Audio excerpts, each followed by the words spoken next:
ఈ ప్రపంచంలో మనం చూసుకున్నట్లయితే ఎప్పటికీ ప్రజాస్వామ్యాన్ని అనుసరించే దేశాలు ఉన్నాయి. కొన్ని దేశాల్లోనైతే రాజరికపు వ్యవస్థ అయితే ఉంది. అక్కడ రాజులు తమ ఇష్టానుసారంగా చట్టాలను అయితే రూపొందించుకుంటారు.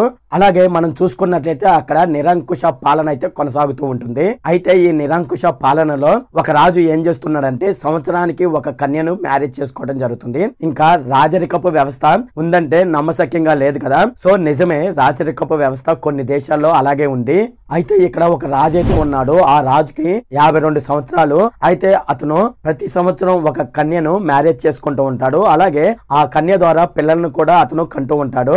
అయితే ఎప్పటికీ అతను చూసుకున్నట్లయితే 16 పెళ్లిళ్ళు అయితే చేసుకోవడం జరిగింది. అంటే ప్రతి సంవత్సరం ఒక కన్యనైతే మ్యారేజ్ చేసుకునేవాడు. ఇది ఎప్పటి నుంచి జరుగుతుందంటే 16 సంవత్సరాల నుండి జరుగుతుంది.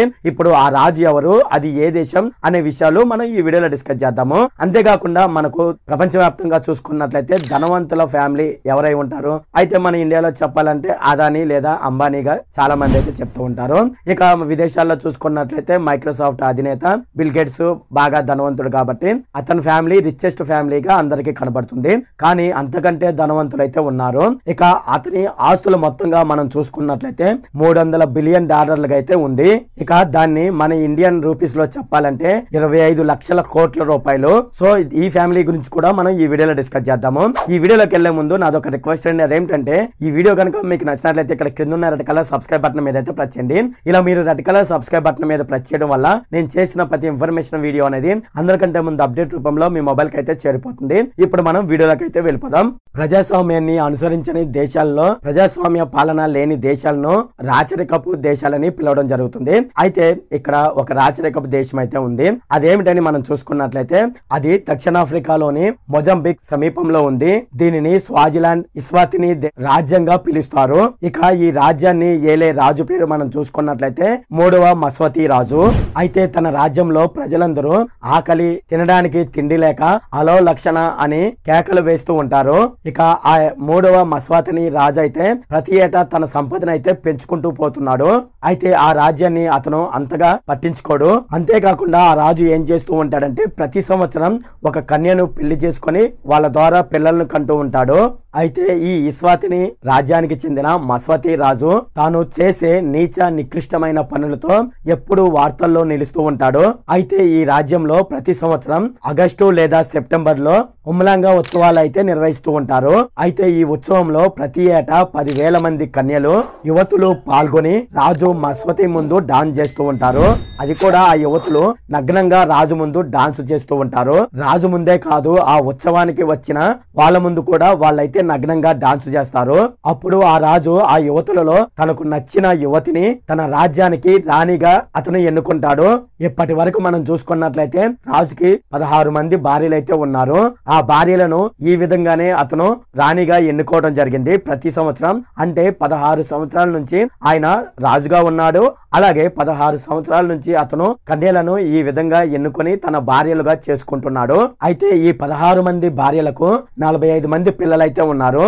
అయితే ఇలా నగ్నంగా డాన్స్ వేయడానికి ఎవరైనా యువతులు అంగీకరించకపోయినట్లయితే ఆ విషయాన్ని రాజు దృష్టికి తీసుకువెళ్తూ ఉంటారు.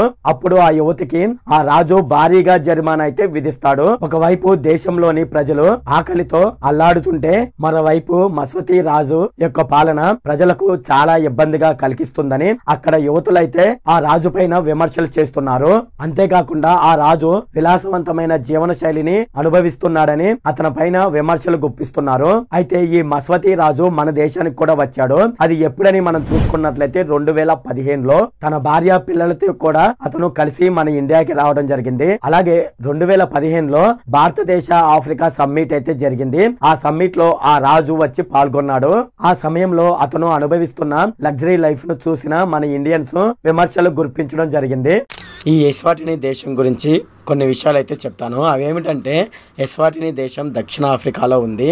గతంలో దీన్ని స్వాజిలాండ్ అని పిలిచేవాళ్ళు. ఈశాన్య సరిహద్దులో మొజంబిక్, ఉత్తర, తూర్పు, దక్షిణ సరిహద్దులో దక్షిణాఫ్రికా ఉంది. ఆఫ్రికాలోని చిన్న దేశాల్లో ఎస్వాటిని ఒకటి. ఎస్వాటినిలోని ప్రజలు స్వాజీలు అధికంగా ఉన్నారు. వీరికి సెస్వాటి అనే భాష అయితే వాడుకలో ఉంది. ఎస్వాటినిలో 2 అధిక భాషలు అయితే మాట్లాడుతూ ఉంటారు. అవేమిటంటే సెస్వాటిని, ఇంగ్లీష్ కూడా అక్కడ మాట్లాడుతూ ఉంటారు. ఎస్వాటినీలోని ప్రజలు 90% క్రైస్తవులు ఉన్నారు. 2% మంది మాత్రమే ముస్లింలు అయితే ఉన్నారు. ఎస్వాటినీలోని మార్కెట్ అంతర్జాతీయ వ్యాపారాలపై బాగా ఆధారపడి ఉంది.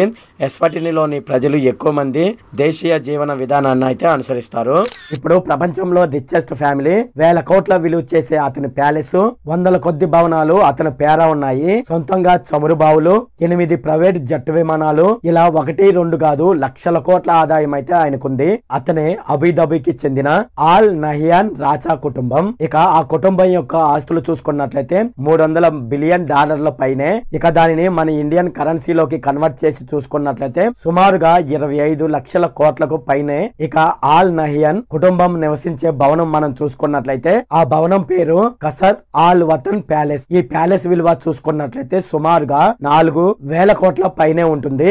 అందులో ఉండే ఒక షాండియార్లలో ఏకంగా 3.5 లక్షల రత్నాలు పొదుగు ఉండడం విశేషం. ఆల్ నహియాన్ కుటుంబం లండన్ అలాగే ప్యారిస్ లతో సహా ప్రపంచంలో ఉన్న ప్రముఖ నగరాలలో అలాగే భారీ సంఖ్యలో భూములు అలాగే భవనాలు ఉన్నాయి. అలాగే ఆ కుటుంబం వారు ప్రయాణించేందుకు దేశ విదేశాలకు రాకపోకలను కొనసాగించేందుకు వాళ్లకు సొంతంగా 8 జెట్వే విమానాలు అయితే ఉన్నాయి. ఆ కుటుంబం సొంతంగా ఒక ఫుట్బాల్ క్లబ్ కూడా ఉంది. ఇక్కడ ఫుట్బాల్ లీగ్ లో వాళ్ళు పోటీ పడతారు. ఆల్ నహియాన్ కుటుంబం ఆధీనంలో ఉన్న చమురు నిల్వలు ప్రపంచం మొత్తంలో ఉన్న చమురు నిల్వలతో పోలిస్తే 6% చమురు నిల్వలు ఈ రాజు ఆధీనంలోనే ఉన్నాయి. ఎలన్ మస్క్ కు చెందిన స్పేస్ ఎక్స్ తో సహా ప్రపంచంలోని చాలా కంపెనీలలో ఈ కుటుంబానికి వాటాలు అయితే ఉన్నాయి. అయితే ఈ కుటుంబానికి చెందిన పెట్టుబడి వ్యవహారాలను టానౌన్ బిన్ జాయద్ ఆల్ నహియాన్ అనే ఆయన చూసుకుంటూ ఉంటాడు. ఈ కుటుంబానికి చెందిన షేక్ అయ్యద్ బిన్ హందాన్ కు కార్లు అంటే బాగా ఇష్టం. ఇక ఆయన దగ్గర ఎటువంటి కార్లు ఉన్నాయని మనం చూసుకున్నట్లయితే Bugatti, Veyron, Lamborghini, Ferrari, make Larian అనే కారు కంపెనీలతో సహా ప్రపంచంలో అత్యంత ఖరీదైన కార్లు 700 వరకు అతనికి ఉన్నాయి. వీటిలో కొన్నింటి విలువ సుమారుగా మనం చూసుకున్నట్లయితే 5 కోట్ల పైనే ఉంటాయి. ఇది ఫ్రెండ్ ఈ వీడియోలో. ఫ్రెండ్ ఈ వీడియో కనుక మీకు నచ్చినట్లయితే ఇక్కడ కింద ఉన్న రెడ్ కలర్ సబ్స్క్రైబ్ బటన్ మీద అయితే ప్రెస్ చేయండి. అలాగే ఈ వీడియోని మీ ఫ్రెండ్స్ అండ్ ఫ్యామిలీ మెంబర్స్ కి అయితే షేర్ చేయండి. అలాగే ఈ వీడియో సంబంధించి ఏమైనా కామెంట్లు ఉన్నాయి అనుకోండి, నాకు తప్పనిసరిగా కింద ఉన్న కామెంట్ సెక్షన్ లో అయితే తెలియజేయండి. ఈ వీడియో అంతే friend. Okay, thank you friend.